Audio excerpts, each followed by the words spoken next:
ರಾಹುಲ್ ಗಾಂಧಿಯವರ ಹೇಳಿಕೆಯನ್ನ ಕಾಂಗ್ರೆಸ್ನವರೇ ಸೀರಿಯಸ್ ಆಗಿ ತಗೊಳ್ಳೋದು ಬಿಟ್ಬಿಟ್ಟಿದ್ದಾರೆ. ಯಾಕೆ ಅಂದರೆ ಅವ್ರ ಹೇಳಿಕೆ ಕಾಂಗ್ರೆಸ್ ಅವರಿಗೆ ಸಮರ್ಥನೆ ಮಾಡ್ಕೊಳಕ್ ಆಗದೆ ಇರುವಂತ ಒಂದು ಮುಜುಗರ ಉಂಟು ಮಾಡುತ್ತೆ. ಅವ್ರು ಹೇಳೋ ರೀತಿಯಲ್ಲಿ ವೋಟ್ ಚೋರಿಯಾಗಿದ್ರೆ ಅವರಿಗೆ ಸಂವಿಧಾನದ ಮೇಲೆ ವಿಶ್ವಾಸ ಇದ್ರೆ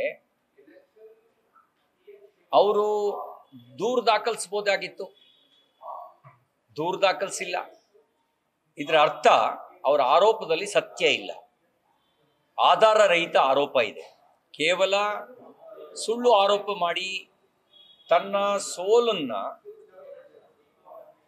ವ್ಯವಸ್ಥೆಯ ಮೇಲೆ ಕಟ್ಟುವಂತ ಒಂದು ಷಡ್ಯಂತ್ರದ ಭಾಗವಾಗಿ ತನ್ನ ದುರ್ಬಲತೆಯನ್ನು ಮುಚ್ಚಾಕೊಳ್ಳೋದಕ್ಕೆ ಈ ರೀತಿ ಆರೋಪವನ್ನ ಮಾಡ್ತಾ ಇದ್ದಾರೆ ಅಂತ ಅನ್ಸುತ್ತೆ.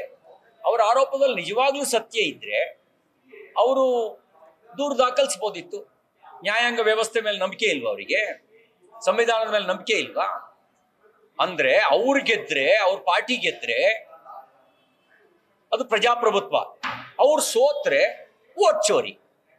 ಈ ತರದ ಆರೋಪವನ್ನ ಕೇವಲ ಕಳ್ತನದಲ್ಲಿ ನಿಪುಣರಾಗಿರೋರು ಮಾತ್ರ ಕೊಡಕ್ ಸಾಧ್ಯ. ಅವ್ರ ಆರೋಪ ನೋಡಿದ್ರೆ ಚೋರ್ನೆ ಕೋತ್ವಾಲ್ಕೋ ಡಾಂಟ ಅಂತ ಒಂದು ಗಾದೆ ಇದೆಯಲ್ಲ, ಕಳ್ಳನೇ ನ್ಯಾಯಾಧೀಶನ ಮೇಲೆ ಆರೋಪ ಮಾಡ್ಬಿಡ್ತಾನಂತೆ. ಆ ರೀತಿಯ ಒಂದು ಪರಿಸ್ಥಿತಿ ಇದೆ. ಮತ್ತೆ ಅವ್ರು ಏನು ಹೇಳ್ತಾರೆ ಅನ್ನೋದೇ ಕಾಂಗ್ರೆಸ್ನವರಿಗೆ ಒಂದು ಮುಜುಗರ. ವಿದೇಶದಲ್ಲಿ ಹೋಗಿ ಏನೋ ಮಾತಾಡ್ತಾರೆ, ಸೈನ್ಯದ ಬಗ್ಗೆ ಮಾತಾಡ್ತಾರೆ, ಜಂಜಿ ಬಗ್ಗೆ ಕರೆ ಕೊಡ್ತಾರೆ. ಯಾರಿಗಾರು ಪ್ರಜಾಪ್ರಭುತ್ವದ ಮೇಲೆ ವಿಶ್ವಾಸ ಇದ್ರೆ, ಸಂವಿಧಾನದ ಮೇಲೆ ವಿಶ್ವಾಸ ಇದ್ರೆ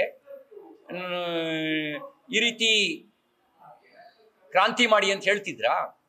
ಅಲ್ಲಿಗೆ ರಾಹುಲ್ ಗಾಂಧಿಯವರಿಗೂ ಸಂವಿಧಾನದ ಮೇಲೆ ವಿಶ್ವಾಸ ಇಲ್ಲ, ಕಾಂಗ್ರೆಸ್ನವರಿಗೂ ಸಂವಿಧಾನದ ವಿಶ್ವಾಸ ಇಲ್ಲ. ಯಾಕೆ ಅಂದ್ರೆ ಅವರ ರಕ್ತದಲ್ಲೇ ಸರ್ವಾಧಿಕಾರಿ DNA ಇದೆ. 75ರಲ್ಲಿ ಪ್ರಜಾಪ್ರಭುತ್ವದ ಹಕ್ಕುಗಳನ್ನೆಲ್ಲ ದಮನ ಮಾಡಿ ಸಂವಿಧಾನವನ್ನೇ ಬಂದಿಖಾನೆಯಲ್ಲಿಟ್ಟು ಸರ್ವಾಧಿಕಾರಿಯಾಗಿ ಮೆರೆದಿದ್ದು ಯಾರು? ಸನ್ಮಾನ್ಯ ರಾಹುಲ್ ಗಾಂಧಿಯವರೇ, ನಿಮ್ಮ ಅಜ್ಜಿ ಶ್ರೀಮತಿ ಇಂದಿರಾ ಗಾಂಧಿಯವರು. ಅವ್ರು ತಾನೇ ಸರ್ವಾಧಿಕಾರಿಯಾಗಿದ್ದು. ಅವ್ರು ತಾನೇ ಪತ್ರಕರ್ತರನ್ನು ಸೇರಿದಂತೆ ವಿಪಕ್ಷದ ನಾಯಕರುಗಳನ್ನೆಲ್ಲ ಜೈಲಿಗಟ್ಟಿದ್ದು. ಅವ್ರು ತಾನೇ ಮಾನವ ಹಕ್ಕುಗಳ ದಮನ ಮಾಡಿದ್ದು. ಅವ್ರು ತಾನೇ ಫಂಡಮೆಂಟಲ್ ರೈಟ್ಸ್ ಅದನ್ನ ಕರ್ಟೈಲ್ ಮಾಡಿದವರು. ಆ ರಕ್ತ ಹಂಚ್ಕೊಂಡಿರ್ತಕ್ಕಂಥವ್ರು ಇನ್ನೇನ್ ಮಾತಾಡಕ್ ಸಾಧ್ಯ? ಇಂಥದ್ನೇ ಮಾತಾಡ್ತಾರೆ ಸಂವಿಧಾನದ ವಿರುದ್ಧ.